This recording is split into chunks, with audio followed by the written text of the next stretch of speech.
আজকের দিনটি একটি ঐতিহাসিক দিন এজন্য যে শেখ হাসিনা তার রাষ্ট্রীয় এবং দলীয় বাহিনী নিয়ে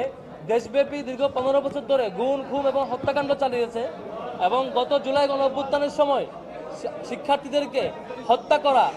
আগুনে পুড়িয়ে মারা, ক্রস ফায়ার দেওয়া, গুম করে নেওয়া এবং যে সকল রেকর্ড ফাঁস হয়েছে আপনারা দেখেছেন, সবকিছু প্রমাণ সাপেক্ষে প্রমাণ পেয়ে স্পেসিফিক কয়েকটা অভিযোগের ভিত্তিতে সবগুলো হত্যাকাণ্ডের বিচার আজকে হয় নাই, শুধুমাত্র কিছু হত্যাকাণ্ডের বিচার আজকে হয়েছে। আজকের বিচারের মধ্য দিয়ে শেখ হাসিনা এবং সাথে আরো একজনের যে ফাঁসির রায় ঘোষণা হয়েছে, এতে আমাদের শহীদ পরিবার কিছুটা খুশি হলেও আমাদের আরো অসংখ্য মামলা যেগুলো এখনো পেন্ডিং রয়ে গেছে, অথচ এই ইন্টারিম গভর্নমেন্ট ক্ষমতায় আসার দীর্ঘ সময় পার হয়ে গেছে, যেখানে প্রায় মামলাগুলো মোটামুটি লেভেলে থাকা উচিত ছিল, সেখানে আজকে আমরা অনেক দিন পরে হলেও একটা মামলার রায় পেয়েছি। আজকে একটা রায় পাওয়ার মধ্য দিয়ে আমরা অন্তত এইটুকু খুশি যে বাংলাদেশের রাজনীতিবিদদের জন্য একটা শিক্ষার দিন, শিক্ষা নেওয়ার দিন, যে কেউ ক্ষমতা পেলেই, কেউ সবকিছু পেলেই তার মতো করে করতে পারবে, ফেসিবাদ হয়ে উঠতে পারবে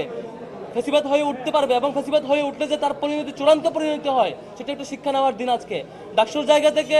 আজকে আমরা এখানে আসছিলাম এবং আমরা পুরো রায় শুনেছি।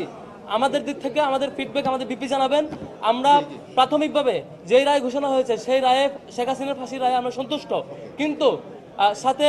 যে পুলিশের আইজিপির যে রায় দেওয়া হয়েছে সেই রায়ে আমরা সন্তুষ্ট না।